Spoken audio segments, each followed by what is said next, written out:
News 1226 First Alert Radar Network. With up to 10 times the resolution of other local radars and technology that can pinpoint right down to your street. First just got faster. It's time to play America's favorite jackpot game. This is Powerball. Good evening, America. I'm Laura Johnson. Tonight, we've got another life-changing jackpot for you. It's worth an estimated $327.4 million, so get those tickets out. Let's play that first number up.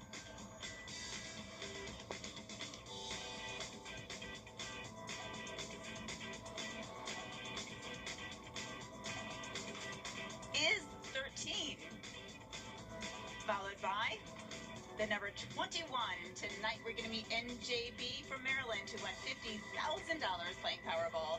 Now for the rest of those numbers, we've got 38,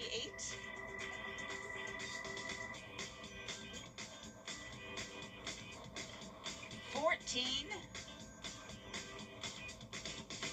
rounding it out with 16. Your Powerball number tonight. Good luck, everyone. It's time. Live from Augusta. Breaking news.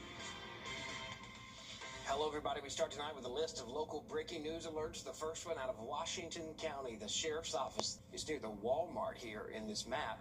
You can check for updates on this story as we learned them on Wrdw.com.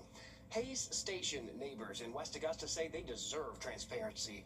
They are worried about a data center that could be on the way to be their neighbor. Tonight, developer QTS held a meeting, offering a chance for questions to be asked.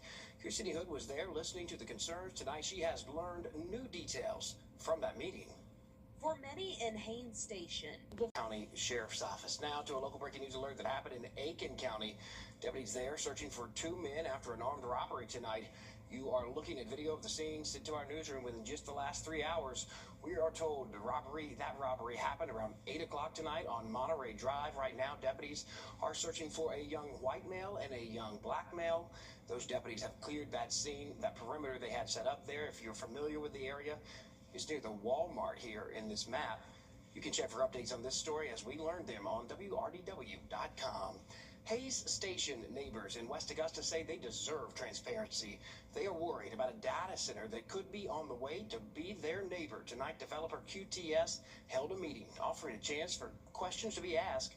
Christy Hood was there listening to the concerns. Tonight, she has learned new details from that meeting. for many in Hays Station, This is personal because it's attached to my subdivision. the question started long before this meeting. This is personal because the more I dug from when we first met in January, I keep having more questions rather than answers. Those questions filled this room for nearly 2 hours, from property values to water use, power demand, noise, and traffic. QTS used this panel to explain why it chose this site, saying the property was already zoned for industrial use, has the infrastructure to support a data center, and sits near Augusta's growing cyber industry. Biggest concern at this stage in my life is my property value and the decrease in my property value. I already pay a lot of a high interest loan to be able to afford to live in the house that I've been paying on for 4 years. It is my investment, as is with other people who are living in that community. That's the only investment I have. QTS says the concerns raised by neighbors, including water, air quality, noise, and environmental impacts, will continue to be reviewed through studies. But even after those answers, many neighbors say they left with more questions. I feel the same way from the very beginning. They give us a bunch of political answers that didn't make any sense. I mean, as Hays Station, we the catch-22. This meeting doesn't mark the end of this conversation. It marks another step in a project that is expected to take years to build. We're not against them. You know, AI is growing, so we know that there's a need for data centers. But I think we could have done a better job at finding a location to place it. I am not against technology and I'm not against AI, but I am against a building, a private company moving into a residential community and destroying the environment around it. In Augusta, Sydney Hood on your side. The city thinks we are talking about feels like temperatures into the triple digits this weekend. Emily has been talking about it, tracking the weather. Here now to explain that. Make sure you stay hydrated and safe, Em. Yeah, definitely so. Overnight tonight, it's going to be our last cooler than normal night for us, with our morning lows dipping into the middle and upper 60s. So it's going to be a nice start to our Thursday, but the heat will be returning quickly. We'll see a little bit more cloud cover, though, throughout the day tomorrow. High temperature right around that 90-degree mark for most of us. An isolated shower for the afternoon.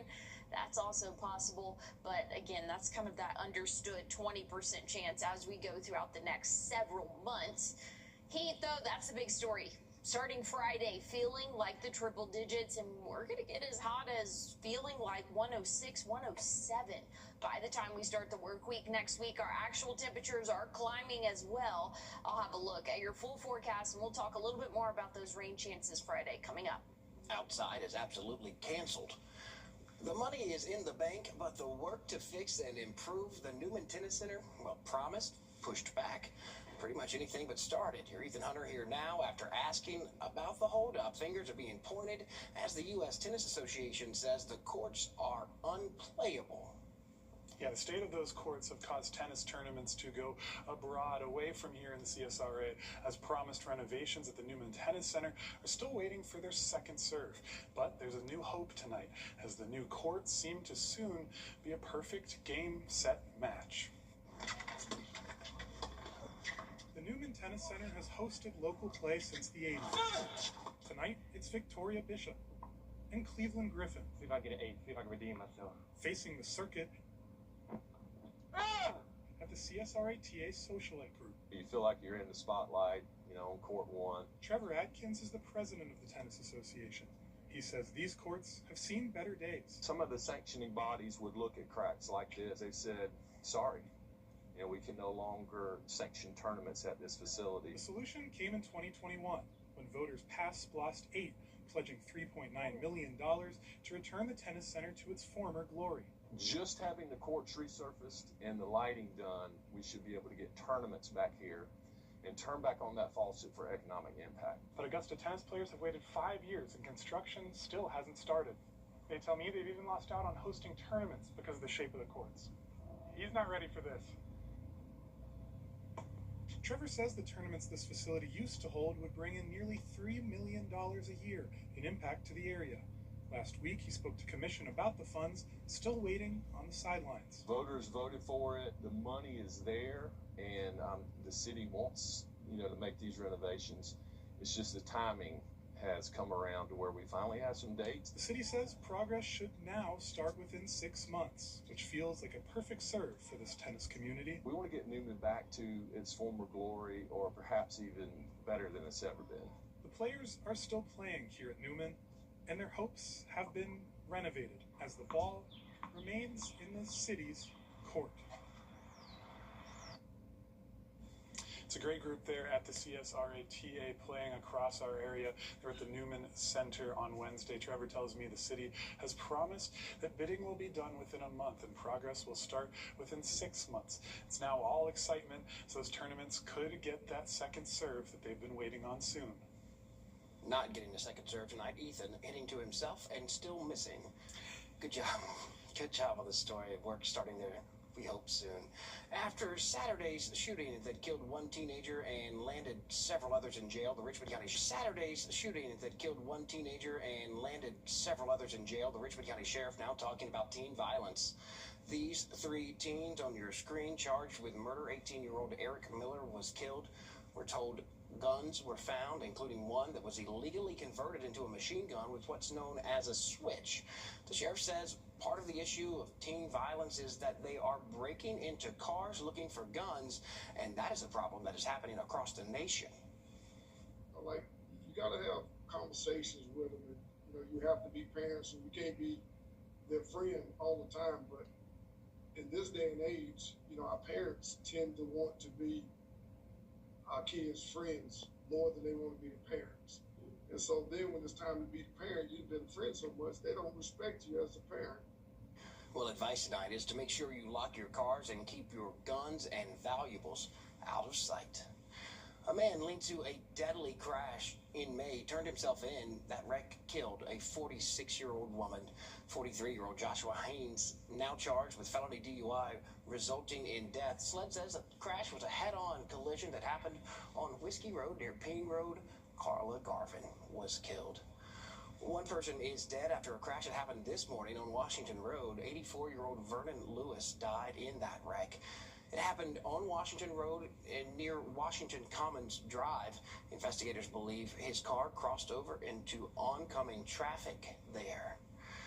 36-year-old Nathan Nixon and William Moody here on your screen. Nixon is in jail. Right now, police are looking for Moody. He is wanted for question after a shooting that happened yesterday at a convenience store on Gordon Highway. The deputies said Nixon shot Moody, and then another man got shot. Nixon charged with aggravated assault. Moody was shot in the leg. He is wanted for questioning related to this shooting. He is 5 feet 10 inches tall. The other man shot, expected to be okay. If you can help in this case or know where this man is, please call the Richmond County Sheriff's Office. Over in Burke County, business owner Daniel Cates is now out of federal prison. He was supposed to spend more than 3 years there. Cates is free now. And we have a very hot stretch for us here starting Friday, feeling like the triple digits. I'll have a look at what's in store for our weekend coming up. Your change can make a change for local veterans and their families. Help support Wrdw Project by rounding up at Parker's Kitchen, and we will match 25% of your donation. You know, this isn't your typical golf tournament. This is a chance for us to come together as a community to assist children in dire need. Tee It Up for Kids supports Child Enrichment and the children and families who depend on our services across the CSRA. Recent funding cuts have made community support more important than ever. And every sponsor, donor, volunteer, and golfer helps provide advocacy, healing, and hope. So join us on September 23rd here at beautiful Bartram Trail Golf Club for our 9 a.m. shotgun start.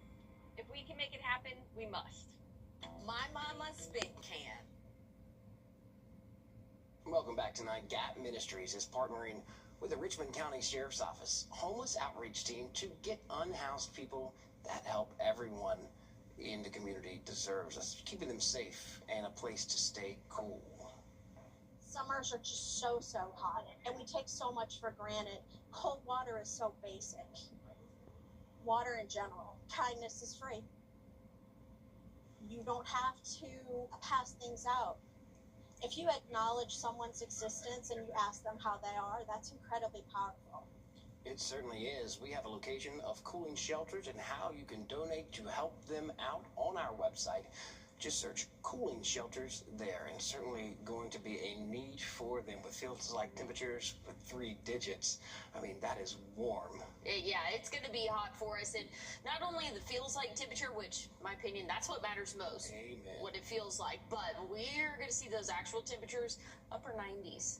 So summer is here. Then it turns into the air you can wear because it's just so thick and humid.